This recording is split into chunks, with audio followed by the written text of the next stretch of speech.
Hi, everybody. Welcome to the Stratosphere Lounge. I'm your host, Bill Whittle, joining you here again on a Thursday evening for a special edition show, and might actually do a few special edition shows on the same topic. I am just checking now with my insect overlords. Okay. Um, yes, so tonight we're going to be doing some questions about the space program. 1 second.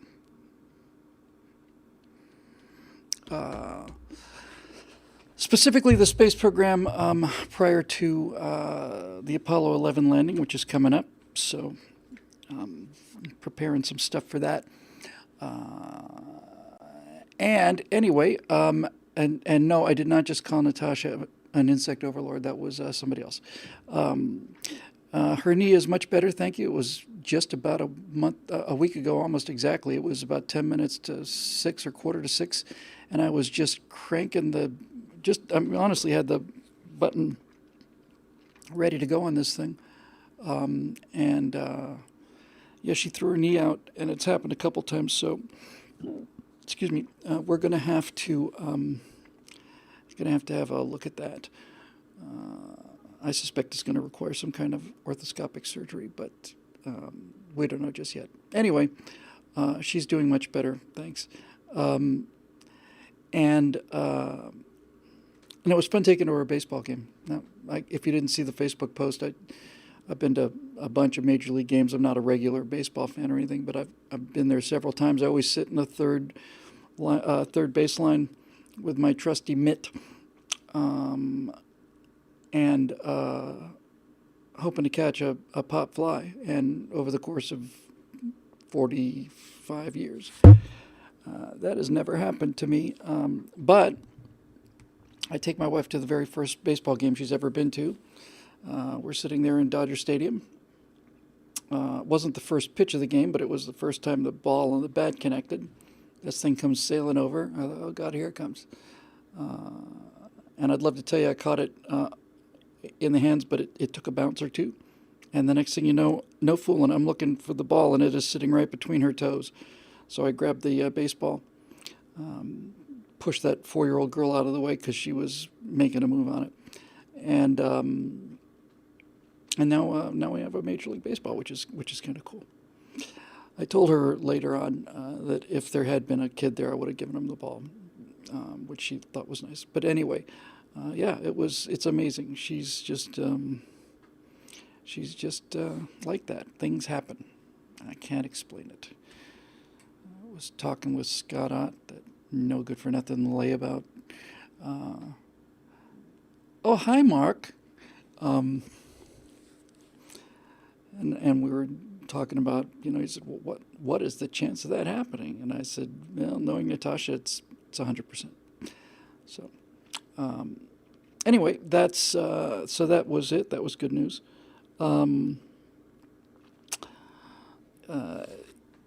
have taken the plunge after years of hesitation here, and because the latest patch of Star Citizen has just been so crummy and late getting it updated, I decided I was going to go ahead and load DCS, which is Digital Combat Simulation. And there's only one reason I'm bringing this up. I'm not going to bore you with a lot of computer talk again. We're going to bore you with something else. But the DCS models, it's a flight sim. The DCS models are so unbelievably detailed. It's every single switch and every single system on the buttons on the MFDs and all of it. And the reason I bring this up is because I got the Hornet, FA-18 Hornet, and I had never had any problem flying those things or landing those things, but that was before I'd been flying in general aviation airplanes. And all of the instincts that I now have from flying small airplanes is really screwing up my ability to fly this highly sophisticated simulated jet. I keep wanting to flare the landing. That's not good. I keep wanting to control, various things with rudder. That's not good. So I'm really basically learning about how to fly again. But the reason I bring this up is because I decided, okay, so this after cratering the F-18 a bunch of times, trying to come in on a 8.1 degree of angle of attack on a 3 degree glide slope, and moderating my altitude by my throttle settings, all of which makes perfect sense to me. None of which I can do because I can't anticipate the lag yet, but I'll get there. But after several attempts with the FA-18 Hornet, I decided I was going to make life a little bit easier on myself. So I switched. I kept the Hornet, but I went to the A10C Warthog, and much easier to fly. And the part I like about it is that there are hours, and I mean certainly tens of hours, maybe hundreds of hours of intense study ahead of me. And I haven't had a chance to do that for a long time. I really like that. It was just, it was hard to explain. I just remember thinking, all right, you know a lot of this stuff, but you're going to build a structure on sand if you just start going in there and start fooling around with this stuff. Go to the beginning lesson and do them all in order, and that's what I did. And even the second lesson, in the training lesson, this is before you get to this is just to fly the airplane. Forget about all the strategy and tactics, countermeasures, and all that stuff. But it was just great. I mean, it was really just great to be learning flying again. Just sitting there and listening to an instructor saying, okay, this will do this and that'll do that. Give that a try. Okay, and we'll move on. And there's so much stuff on the HOTAS hands-on throttle and stick. There's so much stuff available there, but you've got to know how to work it, and you can't be thinking about how to work it. It's got to be second nature. So I'm still, floundering around and stuff. But the models, there are many times a DCS is just, I can't tell the difference between a DCS external shot and the actual airplane. Many times I can, maybe even most times, but there are some times when I can't. So I'm really looking forward to getting into this thing and getting familiar with the A10. And they have in the fall, they're going to have another one of these incredibly super realistic new releases, which will be the F-16 Fighting Falcon. Of course, that'll be a piece of cake. Any idiot can fly that. And I have documentary evidence that this is true. But right now, I'm figuring out the how to do the ground pounder. Yes, I know nobody calls it the Fighting Falcon, but it's the Viper, the electric jet, the lawn dart, all kinds of things. Sure is beautiful, though, especially the early models. The F-16 is the most beautiful airplane ever built, no question. It is a gorgeous, gorgeous, gorgeous airplane. F-15's got a nice look too.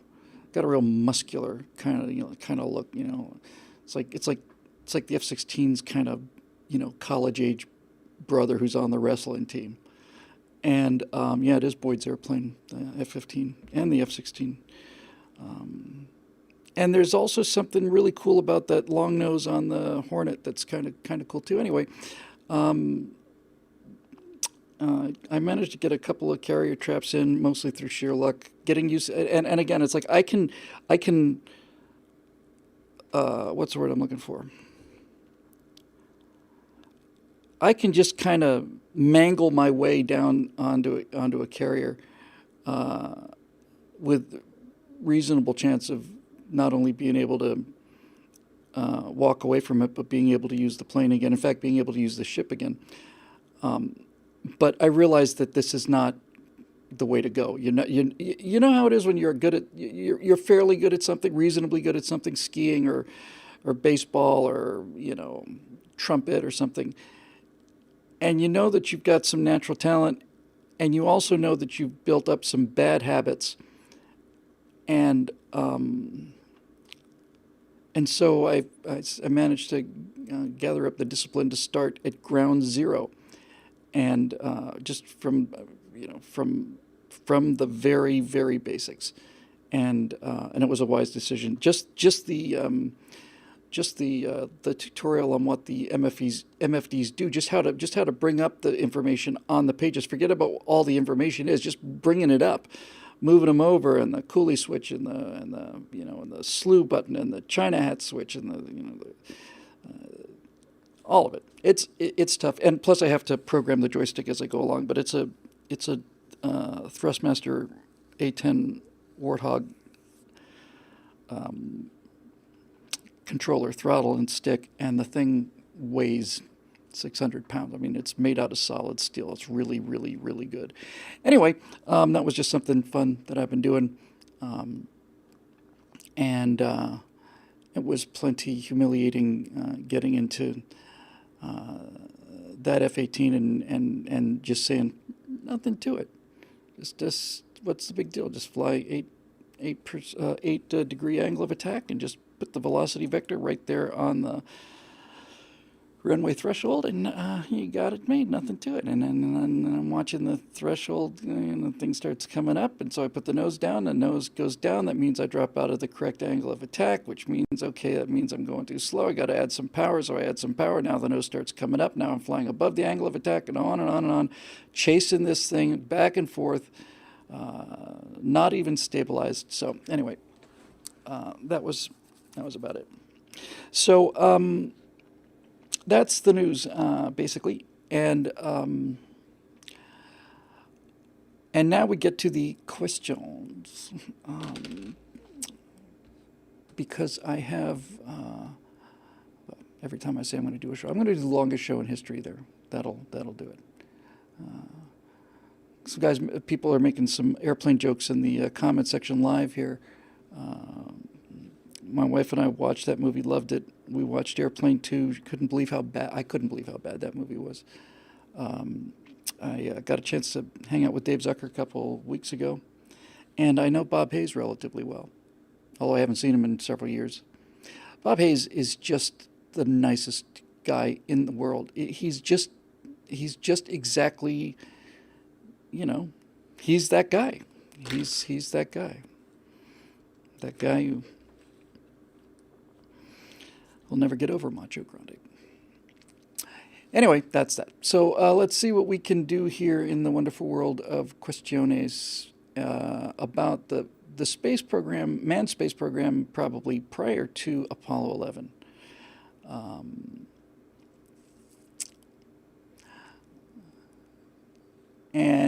Now people are quoting from Airplane, so it's like it's absolutely addictive. It's like the Airplane is like getting hit with a machine gun Nerf gun. It's like the stuff just keeps hitting, and 1 out of 3 is good, and 1 out of 10 is hilarious. But since they're coming at you 40 a minute, it's a pretty good time. Alrighty then. And I'm just looking at the Facebook page. Just Mueller, what a cheap thing to do. We basically said, this is my last Bill Whittle Now episode. It's like Mueller basically says, well, we're ending the report, and basically we couldn't find a court that would, it was kind of the Comey thing, like it was just designed to leave a big hole enough for half of the country to drive through, and I think it was a treasonous, low, very, very destructive and divisive thing to do. Really, really, beneath him. As we said on that show, what Mueller could have done is he could have said, well, we had a 2.5 year investigation, and during that 2.5 years, we were not able to find any evidence that that would meet the burden of proof necessary. But even then, you're basically what Mueller basically said was, "Look, he did it, and we just can't, we just don't have the legal means of prosecuting it," which was a really cheap way of saying we looked at it for 2.5 years and we found nothing. So, anyway.